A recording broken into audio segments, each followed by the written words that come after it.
Hi friends, मेरा नाम आशीष गुप्ता है और बात है 21 अक्टूबर 2014 की। मुझे ये पता चल गया था कि मेरी वाइफ मुझे छोड़कर जा चुकी है और मेरे खिलाफ एक एफआईआर हो गया है। मेरे और मेरी पूरी फैमिली के खिलाफ एक एफआईआर हो चुका है। अब मैं जो है इन एफआईआर वगैरह की चीज़ों से तो अनजान था। मुझे तो ये सब पता भी नहीं होता था कि एफआईआर वगैरह क्या होता है। मेरी सबसे बड़ी प्रॉब्लम थी कि मेरी वाइफ मुझे छोड़ के चली गई है, जिसके सहारे मैं जी रहा था। अब मैं कैसे जीऊँगा? मैंने लखनऊ में अपना मकान बनाया हुआ था कि हम लोग अच्छे से रहेंगे, मैं लाइफ में आगे बढ़ूँगा। मेरी बहुत सारी गलतियाँ रही होंगी, मैं एक्सेप्ट करता हूँ कि हाँ, मेरी बहुत सारी गलतियाँ रही होंगी। मैं उसको क्वालिटी टाइम नहीं दे पाया, उसकी जिस तरह से वो रहना चाहती थी शायद मैं उसको नहीं रख पाया। मेरी इस तरह की गलतियाँ रही थी, बट मैं इम्प्रूव कर रहा था। भाई मैंने लाइफ में जीरो से स्टार्ट किया था। मैंने अपनी जॉब शुरू की थी। मैंने जब मकान खरीदा तो मैं होम लोन ले रहा था, होम लोन लिया हुआ था, तो मेरे ऊपर बर्डन काफ़ी ज़्यादा था। मैं अपनी लाइफ को इम्प्रूव करने की कोशिश कर रहा था। तो जब एफआईआर हो गया उसके बाद जो है बेसिकली उस समय जब वो गई, उस समय सिचुएशन क्या थी मेरी जॉब की। मैं जॉब कर रहा था, बट मैंने मेरा हमेशा से जो है टीचिंग में बहुत ज़्यादा इंटरेस्ट अच्छा रहा है। मैं टीचिंग में हमेशा अच्छा रहा, तो मैं मेरा कोचिंग खोलने का प्लान था। मैं उस समय जो है जब वो गई थी उस समय मैं 11th और 12th क्लास के बच्चों को पढ़ा रहा था। फिजिक्स, केमिस्ट्री, मैथ्स ये सब मैं पढ़ा रहा था। तो मैंने सोचा कि काफ़ी मेरा मतलब 7-8 साल जो है पढ़ाई छूटे हुए हो गया है, तो थोड़ा सा जो है अगर मैं कुछ बच्चों को पढ़ा कर मैं थोड़ा सा जो है ये रिवीजन कर लूँगा, तो मेरा कोचिंग में सब्जेक्ट पे एक अच्छा कमांड हो जाएगा और फिर मैं कोचिंग में ज़्यादा बच्चों को पढ़ा पाऊँगा। और मैं अपनी खुद की कोचिंग खोलने का प्लान एकदम अच्छी प्रिपरेशन मैंने कर ली थी कि मैंने पूरा 5 साल का रोड मैप भी तैयार कर लिया था कि पहले साल क्या होगा, दूसरे साल क्या होगा, तीसरे साल क्या होगा, पहले साल जितने बच्चों को रखना है, उनसे ईयरली फीस लेनी है। तो इस तरह से मैं पूरा प्लान किया हुआ था। तो उसी समय वो छोड़ के चली गई। तो अब क्या हुआ कि उसके जाने के बाद मैं तो मतलब जो बच्चों को मैं पढ़ा रहा था, कोचिंग पढ़ा रहा था, ट्यूशन पढ़ा रहा था, मैंने सबको छोड़ दिया क्योंकि मेरा वहाँ पे दिमाग ही नहीं काम करता था। भाई 11th-12th क्लास के बच्चों को पढ़ाने के लिए आपका दिमाग एकदम फ्रीली होना चाहिए।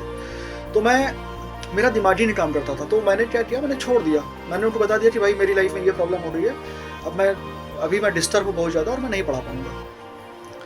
तो इवन जो है क्या बोलते हैं, जिन बच्चों को मैं पढ़ा रहा था उनके पेरेंट्स ने जो है क्या बोलते हैं मेरे फादर इन लॉ के पास फ़ोन किया कि हमारे बच्चों का करियर जो है दांव पर है और प्लीज़ जो है क्या बोलते हैं ये सब मामला आप खत्म कर दीजिए ताकि मैं अच्छे से पढ़ा पाऊँ। तो इस तरह की चीज़ें हुई थी।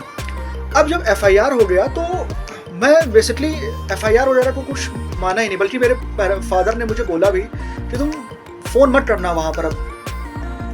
बट मैं जो है डेली जो है क्या बोलते हैं 100 कॉल मैं जो है वहाँ करता था, अपनी वाइफ के पास करता था। अब उसका फ़ोन स्विच ऑफ हो जाता था तो फादर इन लॉ के नंबर पे करता था, उनका फ़ोन स्विच ऑफ हो जाता था तो मदर इन लॉ के नंबर पे करता था। तो इस तरह से जो है मैं डेली 100 कॉल करता था। मैं दिन भर जो है केवल बिस्तर पे लेटा रहता था और इस तरह से कॉल करता था, एसएमएस करता था कि भाई मुझसे जो भी गलती हो गई है प्लीज़ जो है क्या बोलते हैं मुझे माफ़ कर दो और मेरी वाइफ को जो है मेरे साथ यहाँ पर लखनऊ भेज दो। पर उन्होंने मेरी एक भी नहीं सुनी।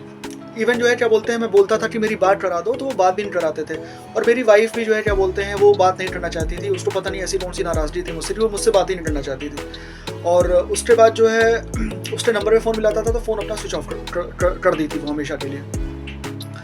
और मैं आपको बता रहा हूँ कि जब से वो गई तब से लेके आज तक मेरी कभी उससे कोई बात ही नहीं हुई, मैं आपको बता रहा हूँ। तो उसके बाद क्या हुआ कि जब वो गई तो मैं जब इतना फ़ोन लगाने लगा और मेरी उससे बात नहीं हो पा रही थी, तो एक बार 11 दिसंबर 2014 की बात है, अक्टूबर के बाद 11 दिसंबर 2014 की बात है, मैंने फ़ोन किया अपनी मदर इन लॉ के नंबर पे। तो मेरी वाइफ की छोटी सिस्टर ने फ़ोन उठाया। मैंने बोला मेरी बात करा दीजिए। तो बोली कि अभी कहीं गई हैं। मैंने बोला ठीक है, आप बात नहीं कराओगी ना, ठीक है मैं आता हूँ अब। उसके बाद जो है फ़ोन काट के मैं तुरंत तैयार हुआ लखनऊ से और 150 किलोमीटर दूर जो है 150 किलोमीटर प्लस 20 किलोमीटर एक कस्बे में उनका जो है क्या बोलते हैं घर पड़ता था। मैं 150 किलोमीटर बस पकड़ के गया, रात में 8 बज गया था। फिर वहाँ से 20 किलोमीटर उनका घर पड़ता है, वहाँ पे जाने में 1 घंटा लग गया। तो मैं अराउंड 2 बजे के आसपास उनके घर पहुँचा। अब मैंने उनको फ़ोन मिलाना चालू किया कि भाई मैं आ गया हूँ, मैसेज SMS किया, उन्होंने फ़ोन काट दिया और फ़ोन स्विच ऑफ करके अपना सो गए। उसके बाद क्या हुआ कि मैंने तो कसम खाई थी कि भाई मैं तो अब घर जाऊँगा नहीं। हालांकि मेरा वहाँ से 40 किलोमीटर दूर मेरा जो है घर भी पड़ता है, मैं चाहता तो घर चला जाता, पर मैं सोच के आया था कि भाई अब मैं आया हूँ तो मैं अपनी वाइफ को यही लेके जाऊँगा, नहीं तो अब नहीं जाऊँगा, मैं यहीं पर रहूँगा। तो उसके बाद क्या हुआ कि जब उन्होंने फ़ोन स्विच ऑफ कर दिया तो मैंने खटखटाया वगैरह, तो उन्होंने नहीं बोला। तो वहाँ पे जहाँ पे उनका घर है वहीं उनकी दुकान भी है, और बाहर जो है क्या बोलते हैं, मतलब वो एक चलती फिरती रोड है वो, तो वहाँ पे जो है क्या बोलते हैं मतलब छोटा मोटा जो क्या बोलते हैं गुमटी उमटी लगा के अपना बाहर सोते हैं। तो वहीं पे जो है क्या बोलते हैं भैया सो रहे थे तखत पर। तो उन्होंने पूछा मुझसे, तो मैंने बोला भाई मैं यहाँ पे आया हूँ और वो लगता है सो रहे हैं और दरवाज़ा नहीं खोल रहे हैं। तो बोले कि आप ऐसा कीजिए, अभी यहीं तखत पे सो जाइए, आप रजाई जो है क्या बोलते हैं मैं आपको दे रहा हूँ, वहीं सो जाइए, आप सुबह जो है उनसे मिल लीजिएगा। तो मैं फिर 4 घंटे वहाँ पे किसी तरह से अपना सोया, और उसके बाद फिर सुबह जब 6 बजा तो फिर से मैंने खटखटाया, और उसके बाद जो है क्या बोलते हैं उनके जो चाचा हैं वो ऊपर वाले फ्लोर पे रहते थे, तो उन्होंने दरवाज़ा खोला। तो उस टाइम फिर उन्होंने पहले उनको फ़ोन किया, तो उन्होंने बोला भाई हमारे घर में तो नहीं आना है उनको। तो वो फिर अपने घर में मुझे ले गए और बोले कि आप जो है क्या बोलते हैं 2 घंटा आराम कर लीजिए। 6 बजे का टाइम था, तो 8 बजे तक मैं अपना आराम किया। फिर उन्हीं क्या उन्होंने मतलब बोला नहा धो लीजिए, और उसके बाद जो है चाय नाश्ते का प्रोग्राम जो है क्या बोलते हैं उन्होंने मतलब मेरी वाइफ के घर पे उन्होंने रखा था। तो मैं अपना नहा धो के गया, वहाँ पे चाय नाश्ता वगैरह किया। तो ऐसी बातचीत हुई, मेरी वाइफ भी वहाँ पर आके बैठी, ये वो।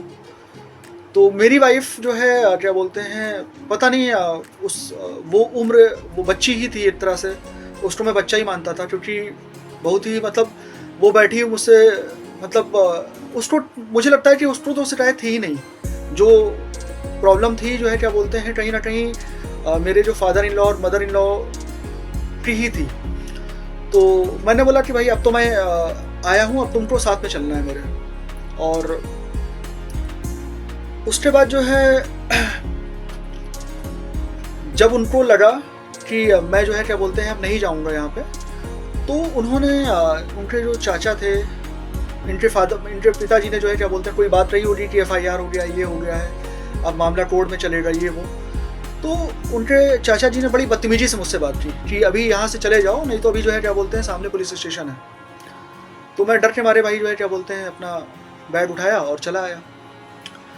और उसके बाद जो है ये मेरी लाइफ का सबसे यादगार दिन था कि मैंने इस हद तक FIR होने के बाद भी मैं इस हद तक जो है क्या बोलते हैं गिरने के लिए तैयार था, अपनी वाइफ अपने शादी को बचाने के लिए, अपने रिश्ते को तोड़ने के लिए, अपने रिश्ते को बचाने के लिए। उसके बाद क्या हुआ कि मीडिएशन चालू हुआ, जब कोर्ट से मतलब अभी तक तो नोटिस मेरे घर पे आई थी, अब मीडिएशन की नोटिस जहाँ पे मैं लखनऊ में रहता था वहाँ पे भी आ गई। उसके बाद क्या हुआ कि नोटिस आई, फिर मैं गया वहाँ पर और मैंने ये चीज़ पाई कि मीडिएशन का जो टाइम था वो 2 PM का होता था। तो मैं सुबह जो है क्या बोलते हैं 5 बजे उठ के 8 बजे बस पकड़ के जो है क्या बोलते हैं 4-5 घंटे की जर्नी करके वहाँ 1 बजे पहुँच रहा हूँ, और जैसे ही वो मुझे देखते थे खिसक लेते थे पीछे वाली गली से। पता नहीं ऐसा क्यों करते थे, क्योंकि उनको मीडिएशन फेल करवाना था। ऐसे ही 5-6 डेट पड़ी, 7 डेट पड़ी, 8 डेट पे जो है क्या बोलते हैं मतलब मुलाकात हो ही गई। भाई मैंने अपनी पूरा पक्ष रखा कि आखिर ऐसी क्या प्रॉब्लम है कि मुझे छोड़ के चली गई या मतलब ये रिश्ते को तोड़ना चाहती हैं। तो उन्होंने जो है क्या बोलते हैं इनके फादर ने बोला कि अगर मैंने अपनी लड़की को भेज दिया तो ये उसको मार डालेगा जान से। तो मीडिएटर जो था वहाँ का उसने बोला कि अभी 5.5 साल साथ में थी तो जान से नहीं मारा था, अब जान से मार देगा। तो उसने बोला कि जो है क्या इनके मतलब पिताजी ने बोला कि क्या आप गारंटी लेंगे कि मेरी बेटी को जान से नहीं मारेगा। तो मीडिएटर ने बोला कि हाँ मैं गारंटी लूँगा, आप जो है क्या बोलते हैं साइन कीजिए, इसको भेजिए, क्या प्रॉब्लम है। लड़का देखिए रो रहा है, उसको जो है क्या बोलते हैं उसकी आंखों से पता चल रहा है कि वो कितना हर्ट है। फिर भी जो है क्या बोलते हैं फिर इन्होंने अपने वकील को बुला लिया, उसने जो है क्या बोलते हैं 10 तरह की बातें रखी और फाइनली मीडिएशन फेल हो गया। मीडिएशन फेल होने के बाद हम गए वकील के पास, अपने वकील के पास कि भाई अब क्या करना है, मीडिएशन क्योंकि फेल हो गया है। तो हमारा वकील ने बोला कि हम आपको स्टे ऑर्डर दिला देंगे। तो मेरे मम्मी पापा खुश हो गए, अरे वाह स्टे ऑर्डर दिला देंगे। तो बोला 15,000 रुपये लगेगा स्टे ऑर्डर का। हम लोगों ने सोचा यार स्टे ऑर्डर मिल जाएगा हम लोगों को, तो हम लोगों ने जो है क्या बोलते हैं बोला भैया ठीक है भैया लो 15,000 रुपये लो, अब जरा स्टे ऑर्डर लगाओ।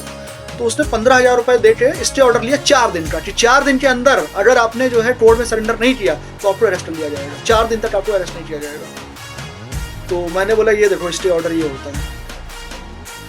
मतलब वकील जो है क्या बोलते हैं ऐसा फंसाते हैं क्लाइंट्स को कि आदमी जो है क्या बोलते हैं पागल हो जाए एकदम। उसके बाद जो है क्या बोलते हैं 4 दिन के अंदर फिर जो है क्या बोलते हैं मैंने सरेंडर कर दिया वहाँ पर, और मुझे इंटरिम बेल मिल गई। अब इंटरिम बेल के 15 दिन के बाद मुझे फिर से सरेंडर करना था फाइनल बेल के लिए। 15 दिन के बाद जो है मैंने फिर से जब सरेंडर किया तो वहाँ पर एक लेडीज़ जज बैठी थी और उसने मेरा बेल एप्लीकेशन रिजेक्ट कर दिया। उसके बाद फिर मैं 4 दिन जेल में था, 4 दिन जेल में था। और 4 दिन मेरी जेल की जो कहानी थी वो ऐसी थी कि वहाँ पर मेरे अलावा बहुत बड़े बड़े तुर्रम खां थे उस जेल में, और एक से एक जो है क्या बोलते हैं बड़े बड़े वकील, मतलब बड़े बड़े वकील थे, बड़े बड़े नेता टाइप के लोग थे, बड़े बड़े गुंडे टाइप के लोग थे, सब थे वहाँ पर। तो मैं वहाँ पे गया तो सबको लगा कि ये बहुत भी पढ़ा लिखा टाइप का लड़का है, तो मुझसे सबने अच्छे से पेश आए सब मुझसे। इवन जो है क्या बोलते हैं कई बार लोगों के जो मुलाजिम बाहर से खाना लेके आते थे तो मुझे भी, मतलब सब लोग खाना खाते थे तो मुझे भी खिला देते थे, बल्कि मेरा उनसे कोई लेना देना नहीं था, तो एक गुडविल के तौर पे वो खिला देते थे। तो मेरा 4 दिन बीता किसी तरह से, ऑल्दो जो है क्या बोलते हैं मेरा एक दिन बहुत ही मुश्किल से कट रहा था, बट उन 4 दिनों में मैंने बहुत कुछ सीखा। और उसने वो 4 दिन जो है क्या बोलते हैं उसने मेरी लाइफ को चेंज करके रख दिया। मैंने उसको बहुत ही पॉजिटिव तरीके से उस 4 दिन को लिया। अब जब वहाँ से आने के बाद इवन जो है क्या बोलते हैं मैं आपको बता रहा हूँ कि उन 4 दिनों में एक दिन जो है क्या बोलते हैं मुझे बस पे बैठ के, वो जो क्या बोलते हैं कैदियों वाली जो बस नहीं होती है उस पर बैठ के मुझे जो है लोअर कोर्ट भी जाना था। तो मैं कैदियों वाली बस पे बैठ के सारे कैदियों के साथ वहाँ पे गया, और वहाँ पे जो है क्या बोलते हैं जब मैं उस कैदियों वाले बस पे बैठ के मैं जब जा रहा था तो मुझे लग रहा था कि जैसे जानवर को जो है क्या बोलते हैं पिंजरे में कैद कर दिया जाता है, उनको कैसा महसूस होता है बाहरी दुनिया को देखकर, वैसा उस समय मुझे महसूस हो रहा था। तभी मैंने सोचा कि यार ये जो जानवर जो बेचारे जू में हैं, जो पिंजरे में कैद हैं, ये कैसा फील करते होंगे, आज मैं वैसा फील कर रहा हूँ। तो उसके बाद मुझे जब मैं वहाँ से निकला तो मुझे लोगों पे बहुत प्यार आने लगा, जानवरों पे बहुत प्यार आने लगा। मतलब मेरे दिल से जो है जो हेट्रेड वाली जो भावना थी वो खत्म हो गई। उसके बाद फिर जब मैं बाहर आया तो बाहर आने के बाद जो है मेरी चार्जशीट वगैरह सारी प्रिपेयर हो गई थी। चार्जशीट प्रिपेयर होने के बाद जो है मैं 2-3 बार डेट पे गया। उसके बाद उन 4 दिनों में मैंने जेल में इतना सीख लिया था कि मैंने कोई बहुत बड़ा अपराध नहीं किया है, ये बहुत ही ये कॉमन चीज़ है। तो मैंने बोला भाई अब तो मैं डेट पे नहीं जाऊँगा, अब अगर ज़्यादा से ज़्यादा क्या होगा मुझे फिर से जेल होगी, ठीक है मैं जेल जाने के लिए तैयार हूँ। ज़्यादा से ज़्यादा जेल होगी फिर से बेल हो जाएगी। 2015 से लेके 2023 8 साल हो गए, मैं एक भी दिन जो है कोर्ट में नहीं गया, मैंने एक भी पेशी पे नहीं गया। और मैं आपको बता रहा हूँ जो मेरी 498A वाली जो फाइल है उसमें जो है क्या बोलते हैं 8 साल से कोई डेट ही नहीं पड़ी है। डेट जो है क्या बोलते हैं जब मैं जाता था तो डेट पढ़वाता था, बीच बीच में कभी चला जाता था तो मैं डेट पढ़वाता था। तो मतलब मेरी प्रोसीडिंग्स आगे ही नहीं बढ़ी 8 साल से। उसके बाद फिर इन्हीं 8 सालों में मैंने जो है अपने वकीलों से पूछा, मैंने लखनऊ में कई वकीलों से मैं मिला, बड़े बड़े वैभव कालिया और पता नहीं कौन कौन से अग्रवाल, ये सेठ लखनऊ के हाई फाई वकीलों से, टॉप एकदम वकीलों से मैं मिला। बल्कि मैं तो जो है क्या बोलते हैं राम जेठमलानी और हरीश साल्वे जैसे वकील को भी कॉन्टेक्ट करने की कोशिश में था उस समय। और सबने, मतलब मैं लखनऊ के वकीलों से जब मिलता था तो ये मुझे ऐसा डराते थे कि अगर तुम नहीं जा रहे हो तो तुम्हारे खिलाफ चार्जशीट बन जाएगी, वारंट हो जाएगा, सम्मन हो जाएगा, ये हो जाएगा, तुम जेल चले जाओगे, नॉन बेलेबल वारंट हो जाएगा, तुम्हारे घर की कुड़की हो जाएगी। ये डरा देते थे, ये वकील जो है डराते थे और मैं डर जाता था। उसके बाद मैंने ये चीज़ सोची थी यार मैं जेल जाऊंगा पर मैं इन वकीलों को पैसा नहीं दूंगा, क्योंकि इतना पैसा है भी नहीं, मैं जॉब भी नहीं कर पा रहा हूँ, मैं जेल जाने के लिए तैयार हूँ। और मैं आपको बता रहा हूँ दोस्तों कि 498A का अगर FIR आपके पास हो, आपके खिलाफ होता है ना, डरना नहीं यार, बिल्कुल भी मत डरना। मैं आपको बता रहा हूँ ये वकील डराएंगे आपको बहुत, ये आपके वकील जो है आपको खूब डराएंगे, बिल्कुल भी डरने की जरूरत नहीं है। मन कहे तो जाना, मन कहे तो ना जाना। अगर आपने कोई अपराध नहीं किया है तो आपका कुछ भी नहीं होने वाला है, जान लो। ज़्यादा ज़्यादा क्या होगा, आपको 1 दिन की जेल हो जाएगी, 1 दिन के अंदर जमानत मिल जाएगी आपको, बहुत ज़्यादा एक्सट्रीम पे मैं आपको बता रहा हूँ, अगर आपने कुछ नहीं किया है तो। और यही सिचुएशन रहा कि मैं किसी भी डेट में नहीं दिया, मैं किसी भी डेट में नहीं दिया। जो है इन्होंने जो है क्या बोलते हैं सेक्शन 125 मेंटेनेंस का जो है क्या बोलते हैं नोटिस भेजा। उसके बाद फिर डीवी जो है क्या बोलते हैं डोमेस्टिक वायलेंस का नोटिस भेजा। मैं किसी भी उसमें नहीं गया। उस टाइम फिर डीवी में ये जो CRPC 125 मेंटेनेंस में इन्होंने जो है ऑर्डर पास करवा दिया। ऑर्डर पास करवाने के बाद जो है हमारे पास नोटिस आई। तो पापा के पास जब नोटिस आई तो उन्होंने मुझे फ़ोन किया, तो मैं फिर घबरा गया। मैंने फिर से जाके एक वकील किया। तो वकील ने बोला कि ऐसे केसेस में आपके नहीं होने पर इन्होंने ऑर्डर पास करवाया है तो उसको जो है रिकॉल करवाइए आप इसको, ये रिकॉल होगा, फिर से आप अपना जवाब दाखिल करेंगे और तब तक ये होल्ड पे रहेगा। तो मैंने जो है क्या बोलते हैं उस वकील को पैसा दिया और वो वकील पैसा खा के बैठ गया। तो एक्चुअली मैं आपको बता रहा हूँ ना, डरने की जरूरत नहीं है। वकील आपको डराएंगे, वो आपको कानून बताएंगे, पर अगर वकील इतना सारा कानून आपको बता रहे हैं तो ये जो करोड़ों पेंडिंग केसेस जो पड़े हुए हैं कोर्ट में वो क्यों नहीं सॉल्व हुए अभी तक? क्योंकि वकील जो है कभी भी केस को सॉल्व नहीं करता है। वकील जो है केवल केस को लंबा खींचेंगे, वो आपसे पैसा ऐंठेंगे और जो है इस तरह से जो है क्या बोलते हैं उनकी गाड़ी चलती रहेगी। और मैट्रिमोनियल केसेस जो है मैं आपको बता रहा हूँ, मैट्रिमोनियल केसेस में अगर आपने कुछ गलत नहीं किया है तो आपका कुछ भी नहीं होने वाला है, जान लो, कुछ भी नहीं होने वाला। लिटरली मैं बोल रहा हूँ, किसी भी डेट में नहीं जाओगे फिर भी कुछ नहीं होने वाला है। क्योंकि अगर कुछ हो भी गया, बाय द वे कुछ हो भी गया, तो आप पूरे के पूरे पॉइंट्स आप लिखोगे ना कि भाई आपने कौन सा जुर्म किया है ऐसा। आप सवाल पूछोगे ना कोर्ट से, lower court, district court, high court, supreme court, सवाल पूछोगे ना कि भाई गलती क्या की है। मैं डेट पे नहीं दिया, मान लो मैं डेट पे नहीं दिया, मैं डेट पे नहीं गया क्योंकि मेरी ये प्रॉब्लम थी, मैं इस वजह से डेट पे नहीं आया, मैं हरास होता था बार बार आकर, मैं नहीं गया डेट पर। अरे कुछ नहीं होने वाला दोस्तों, कुछ भी नहीं होने वाला। अगर 498 का केस आपके खिलाफ होता है, कुछ भी नहीं होने वाला, डरने की बिल्कुल भी जरूरत नहीं है। दूसरा पॉइंट, जब जो है क्या बोलते हैं मेरे खिलाफ जो है क्या बोलते हैं ये केसेस चल रहे थे, तो मैं इतना ज़्यादा परेशान हो गया, मैं आपको बता रहा हूँ। मैंने जो है मैं वहाँ के जो जिस थाने में मेरी FIR लिखाई गई थी, मैं वहाँ के SHO से मिला जाके। मैंने वहाँ पे वो लेडीज़ थी, महिला SHO थी, तो मैंने उसको बताया मैडम ये दिक्कत है, मैंने कुछ भी नहीं किया, फिर भी मेरे खिलाफ ये वो हो गया। इवन जो है क्या बोलते हैं मैंने उसको ये भी बोल डाला कि मैम अगर इस तरह से रहा तो मैं ज़्यादा दिन तक जिंदा नहीं रह पाऊँगा। तो उसके बाद जो है क्या बोलते हैं वो उसने बोला कि अरे बेटा डरने की कोई बात नहीं है, तुम मुझसे आके मिलो। फिर मैं वहाँ जाके मिला, तो ऐसे ही लेन फेन हुआ, कुछ हुआ नहीं एक्चुअली में। तो उसके बाद क्या हुआ कि मैं फिर से जो है क्या बोलते हैं कोर्ट जाता था, तो मैं एक दूसरे वकील से मिला। मैंने बोला सर मेरे खिलाफ मतलब जो भी हुआ बहुत ही गलत हुआ, मैंने ऐसा कुछ भी नहीं किया है जिस वजह से मुझे इतना सफ़र करना पड़ रहा है। तो उसने बोला कि तुम एसपी सिटी को एक लेटर लिखो।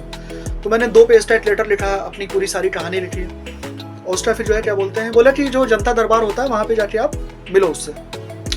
तो मैं जाके SP सिटी से मैं मिला, वहाँ पे वो लेडीज़ थी, SP जो थी वो लेडीज़ थी। तो मैंने उसको अपनी सारी बात पूरी इंग्लिश में बताई। उसने फिर जो है क्या बोलते हैं तुरंत जो है क्या बोलते हैं जो जिस थाने में मेरी FIR हुई थी उस थाने में तुरंत उसने कॉल किया, SHO से बात की। उसने बताया कि भाई ये क्या मैटर है, इसको तुरंत सुलझाया जाए। तो उसके बाद जो है क्या बोलते हैं उस SHO का मेरे पास कॉल आया, और उसके बाद फिर लड़की पक्ष के पास भी कॉल आया, और उनके फादर को और उसको मेरी जो ex-wife थी उसको जो है क्या बोलते बुलाया गया। तो उसके बाद फिर वहाँ पर उन्होंने पूछा होगा कि भाई आखिर ये क्या मामला है, उस लड़की को क्यों परेशान किया जा रहा है। तो उन्होंने मतलब बोला कि भाई जो है क्या बोलते हैं ये है वो है, ये कहानी उन्होंने बताई होगी अपनी। तो उन्होंने बोला कि भाई हम लड़की को नहीं भेजेंगे, और हमारी लड़की को किसी लड़के के साथ रखने के लिए आप मजबूर नहीं कर सकते। तो उसने भी जो है क्या बोलते हैं SHO को जब मैंने फ़ोन किया तो उसने बोला कि भाई जो है क्या बोलते हैं लड़की जो है आपके साथ रहना नहीं चाहती है, और जो है क्या बोलते हैं लड़की खुद जो है बयान देने के लिए तैयार है। तो मैंने बोला ठीक है भाई ये नहीं रहेगी इसके साथ, तो ठीक है, अच्छा है। तो फाइनली जो है क्या बोलते हैं जो मैंने सीखा कि यार अगर केस वेस हो भी जाता है ना तो डरने की जरूरत नहीं है। सिर्फ सबसे बड़ी आपको प्रॉब्लम जो आएगी वो आएगी जमानत लेने की। बस जमानत ले लो, और जेल जाना भी पड़े तो चले जाओ यार, क्या फर्क पड़ता। मैं आपको बोल रहा हूँ जेल को पॉजिटिव तरीके से लोगे ना बहुत कुछ सीखने को मिलेगा, पूरा का पूरा डर खत्म हो जाता है यार, मजा आ जाता है कसम से मैं बोल रहा हूँ। किसी भी डेट में मत जाओ, किसी भी डेट में मत जाओ, कुछ भी मत करो। जेल जाना हो जेल चले जाओ, मैं आपको बोल रहा हूँ 1 रुपया नहीं खर्च होने वाला, और आप जो है क्या बोलते हैं आपके मन से डर निकल जाएगा। मैं आपको बोल रहा हूँ मैंने कुछ भी गलत नहीं किया, मैं एक भी डेट में नहीं गया, मैं मतलब साल 2 साल 3 साल में 1 आध बार चला जाता था, बट केस कभी नहीं लड़ा मैं। और मैं आपको बोल रहा हूँ पूरा का पूरा मेरी जमानत के बाद वो केस पूरा का पूरा एज इट इज़ वैसे ही पड़ा हुआ है। तो दोस्तों कभी भी अगर आपके खिलाफ 498 का केस होता है, डरने की जरूरत बिल्कुल भी नहीं है। आराम से जो है क्या बोलते हैं, आप ये मान के चलो कि आपने कुछ भी गलत नहीं किया है, कुछ भी नहीं होने वाला। जमानत के लिए जो है क्या बोलते हैं पैसे लगते हैं, थोड़ा बहुत पैसा खर्चा करके जमानत करवा लेना, उसका चुपचाप घर पे बैठे रहना, कुछ नहीं होने वाला अगर आपने गलत नहीं किया है तो। और मैं आपको बोल रहा हूँ वकील के चक्कर में मत फंसना, ये आपको ऐसे ही बेवकूफ़ बनाते रहेंगे, आपसे पैसे हटते रहेंगे और कुछ भी नहीं करेंगे। मैं आपको बोल रहा हूँ कुछ भी नहीं करेंगे वकील, है ना। तो ऐसे झूठे केसेस में अगर आप फंस भी जाओ तो कुछ करने की जरूरत नहीं है। एक वकील सस्ता मद्दा कर लो, जमानत करा लो, घर पे बैठो अपने आप। लड़की वाले जो है क्या बोलते हैं अपने आप आके आपसे बोले भैया समझौता कर लो, उसमें भी आप जो है क्या बोलते हैं एक भी पैसा मत देना, काम आपका एकदम फर्स्ट क्लास हो जाएगा। तो दोस्तों मिलते हैं किसी नए वीडियो में, तब तक के लिए बाय बाय, टेक केयर।